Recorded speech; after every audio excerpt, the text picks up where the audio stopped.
Bonjour à tous, bienvenue à la Minute Marché du Capitaine. Aujourd'hui, on va voir le Bitcoin, l'Ethereum, on va voir un peu ce qui se passe sur le marché des actions et on va faire un point rapide du coup pour pas vous perdre sur ces marchés. Comme d'habitude, je vous invite à contribuer à la chaîne en mettant un petit pouce bleu et en suivant la chaîne du Capitaine. Alors, hier, ça a été sanglant sur les marchés euh, des crypto-monnaies.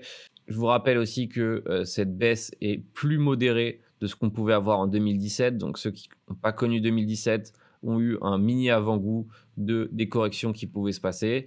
Et voilà, c'est le signal pour nous dire, surtout aux débutants, que le marché n'est pas là que pour vous faire des cadeaux. Il y avait bien trop de gens qui étaient gagnants sur ces marchés. J'entendais même des gens qui voulaient lâcher leur travail pour devenir trader.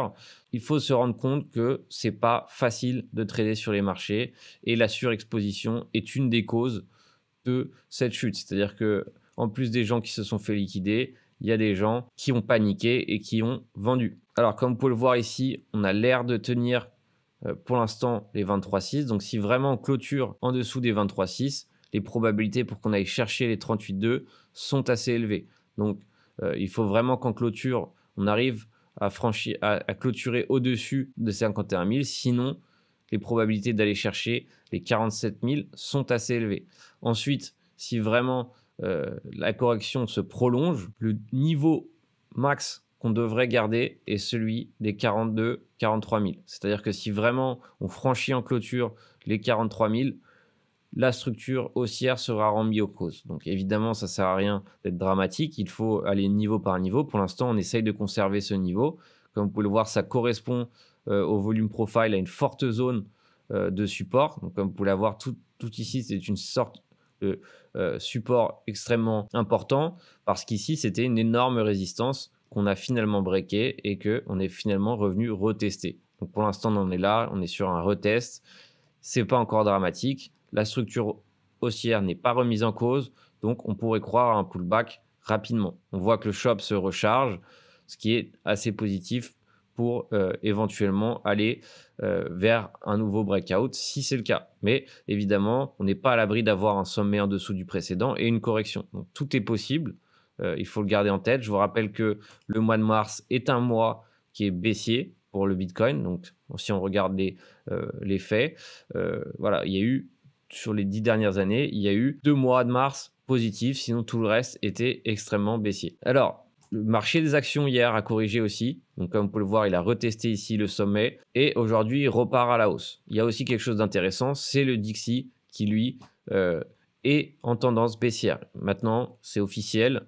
Il a fait un sommet en dessous du précédent et un creux en dessous du précédent. Il est maintenant en tendance baissière, ce qui implique que les marchés sont en risque actuellement. Donc ça devrait être positif pour le Bitcoin et le reste des crypto-monnaies. Alors maintenant, l'Ethereum aussi, qui a fait une correction comme à son habitude, c'est-à-dire qu'il fait des corrections de 30%, plus ou moins. Comme vous pouvez le voir ici, on a perdu voilà, 27. Ici, on a perdu voilà, un peu plus pour celle-là, mais sinon, c'est de l'ordre de 30%. Et ce qui implique que, voilà, on pourrait se dire que possiblement, on ait trouvé un bottom. Alors, ça me serait étonnant que cette zone ne soit pas testée. Donc, il faut vraiment s'attendre à qu'elle soit testée.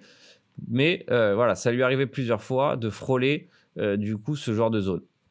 Donc, à voir si on repart à partir d'ici ou si vraiment on va atteindre cette zone. Mais comme vous pouvez le voir, le shop s'est rechargé, ce qui implique que rentrer sur ces niveaux n'est pas forcément une mauvaise idée. Donc, vraiment, il faut surveiller du coup sur des unités de temps plus petites si on fait un retournement de tendance.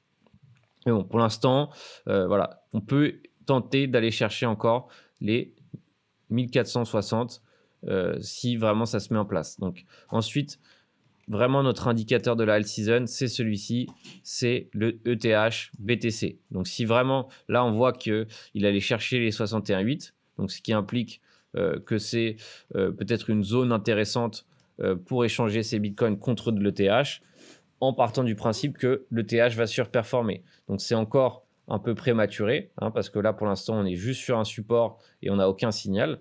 Mais voilà, quand ce graphique prendra une tournure haussière, donc vraiment avec voilà, au moins une avalante ou au moins une lancée haussière, on pourra se dire que c'est la alt season. Pour l'instant, c'est encore un peu dangereux tant que le Bitcoin n'a pas fini sa correction, tant qu'on n'est pas fixé sur son sort, il va être dangereux de trader les altcoins. Alors, si vous voulez accumuler parce que vous êtes convaincu de l'aspect fondamental de certains altcoins, c'est le moment, évidemment, mais en tant que trader, soyez prudent parce que les liquidations et le mal n'est pas terminé, certainement. À m'avoir demandé une analyse sur l'AVAV, donc c'est lui, du coup, que je vais analyser.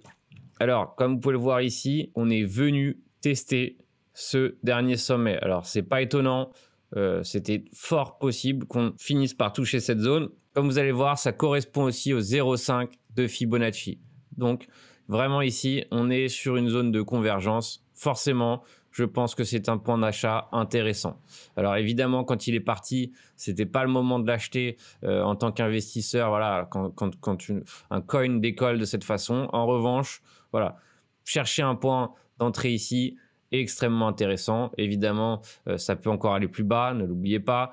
Mais voilà, en tout cas, ça reste un point d'entrée intéressant et du coup à surveiller. Voilà pour cette analyse technique. Comme d'habitude, je vous invite à mettre un pouce bleu et à suivre la chaîne. Je vous invite à mettre en commentaire le coin qui vous intéresse et celui qui a le plus de commentaires sera analysé pour la minute marché de dimanche. Je vous invite à vous rendre sur mes différents réseaux sociaux, sur mon site internet où j'ai un nombre important de tutoriels et la petite nouveauté, c'est la newsletter que je suis en train de mettre en place. Donc, je vous invite, si vous voulez être les premiers à recevoir cette newsletter avec des tutos, des analyses. Donc, il y aura forcément plus de choses que sur les réseaux sociaux. C'est la question qu'on me pose. Je vous invite à remplir le petit formulaire en lien dans la description et on se revoit très bientôt pour une prochaine analyse technique.